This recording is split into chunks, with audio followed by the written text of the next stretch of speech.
Hello bachcho, let's read this question. The question says in the following questions a statement of assertion is followed by a statement of reason. तो यहाँ पे दो statements given है, assertion statement and reason statement.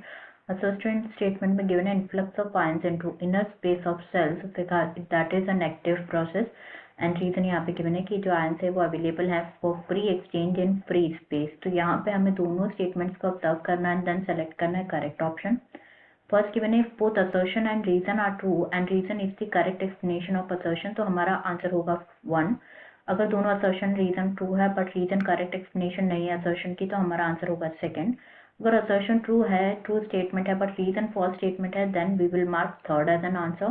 and दोनों assertion reason अगर false statement है तो we will mark 4th as an answer. तो सबसे पहले यहाँ पे बात करें अगर हम की कॉन्सेप्ट की, तो जो की कॉन्सेप्ट इस क्वेश्चन में यूज किया गया है that is mechanism of absorption of minerals.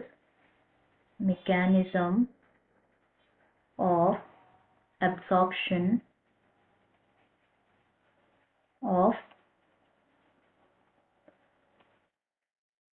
minerals.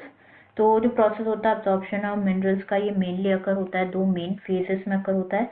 तो इनिशियल जो फेज होती है, इनिशियल फेज में इनिशियल फेज फास्ट होती है like Uptake of ions. Initial phase में क्या होता है, अपटेक होता है of ions into the free space और आउटर स्पेस ऑफ सेल्स. ये कैसा होता है, जनरली पैसिव होता है. It is generally passive. Next बात करें तो नेक्स्ट फेज की, तो नेक्स्ट फेज में क्या होता है, जो आयंस होते हैं the ions are taken upward slowly into the inner space of cells. Inner space of cells. तो जो स्लो एंड स्टडी मूवमेंट होता है आयंस का इनटू द आउटर स्पेस, ये यूजुअली अकर होता है थ्रू चैनल्स और आयंस. चैनल्स और आयंस. एंड जो ट्रांसमेम्ब्रेन प्रोटीन्स होते हैं जनरली फंक्शन करते हैं as a selective force. And on the other hand जो एंट्री और एग्जिट होता है, द एंट्री और exit of ions from the inner space, ये रिक्वायर करते हैं क्या, मेटाबॉलिक एनर्जी की रिक्वायरमेंट होती है उनको. एंड जो मूवमेंट होता है आयन का into the cell, into the cells से क्या कहा जाता है, इनफ्लक्स कहा जाता है. वाइल जो आउटवर्ड मूवमेंट होता है उसे बोला जाता है इफ्लक्स. यहाँ पे अगर हम स्टेटमेंट चेक करें तो फर्स्ट स्टेटमेंट यहाँ पे गिवन है कि इनफ्लक्स जो होता है आयंस का into inner space of cells, ये एक एक्टिव प्रोसेस है.